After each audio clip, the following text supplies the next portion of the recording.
সে লখনৌর আলীগঞ্জের হনুমান মন্দিরে প্রার্থনা করা হয়েছিল। অলৌকিকভাবে শিশুটির অবস্থার উন্নতি হয়েছিল। কৃতজ্ঞতা স্বরূপ নবাব এবং তার বেগম জ্যৈষ্ঠ মাসে মন্দিরটি সংস্কার করেন এবং কাজটি সম্পূর্ণ করেন। আর সেই থেকে লখনৌ জুড়ে এই মঙ্গলবারগুলিতে অর্থাৎ জ্যৈষ্ঠী মাসের বড় মঙ্গলবারগুলিতে গুড়ের প্রসাদ প্রদান করা হয় এবং ভান্ডারার আয়োজন করা হয়ে থাকে। এইটি একটি ঐতিহ্য। এই ঐতিহ্য আজও অব্যাহত রয়েছে। আর এই কারণে হনুমানজি অত্যন্ত প্রসন্ন চিত্তে থাকেন এই সময়। যখন কেউ প্রসন্ন চিত্তে থাকেন তখন তার কাছ থেকে যা চাওয়া যায় তিনি সেটা অবশ্যই দিয়ে থাকেন, তাই তো? তাই অবশ্যই এই বড় মঙ্গলবার দিন আপনারা যদি পারেন 5টাই করবেন, আর যদি 5টা না পারেন অন্ততপক্ষে প্রথম এবং শেষ মঙ্গলবারটা করবেন।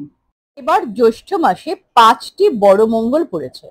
প্রথম বড় মঙ্গল হলো 13ই মে 2025, দ্বিতীয় বড় মঙ্গল হলো 20শে মে 2025 ও তৃতীয় বড় মঙ্গল হলো 27শে মে 2025, চতুর্থ বড় মঙ্গল হলো 3rd জুন 2025 এবং পঞ্চম বড় মঙ্গল হলো 10th জুন 2025।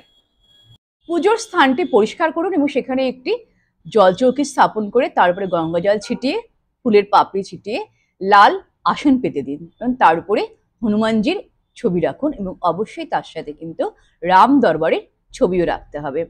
আর যদি মূর্তি থাকে তাহলে মূর্তি রাখবেন। বড় মঙ্গলবারের পুজো অবশ্যই সকালে করার চেষ্টা করবেন। ব্রহ্ম মুহূর্তে পারলে খুব ভালো, নইলে ভোরের দিকে করার অবশ্যই চেষ্টা করবেন। প্রথমেই আপনি ধূপ দীপ জ্বালিয়ে নিচ্ছেন এবং তারপরে লাল ফুল, লাল চন্দন সহযোগে হনুমানজিকে নিবেদন করবেন এবং সাদা ফুল বা হলুদ ফুল অবশ্যই রামজিকে নিবেদন করবেন এবং অবশ্যই রামজিকে তুলসী পত্র চন্দন সহযোগে তার শ্রীচরণে অর্পণ করবেন এবং সবার প্রথমে রামজির পুজো করবেন। তারপরে হনুমানজির বক্ষস্থলে অবশ্যই একটি সাদা চন্দনযুক্ত তুলসী পাতা দিয়ে দেবেন, কারণ হনুমানজির বক্ষস্থলে শ্রী ভগবান রামের বাস। হনুমানজিকে অবশ্যই ভেজানো ছোলা ও গুড় অর্পণ করবেন। আর যদি তা না হয় তাহলে বাজার থেকে কেনা ছোলা, যেটা শুকনো খোলায় ভাজা হয়, সেই ছোলা ও গুড় অর্পণ করতে পারেন।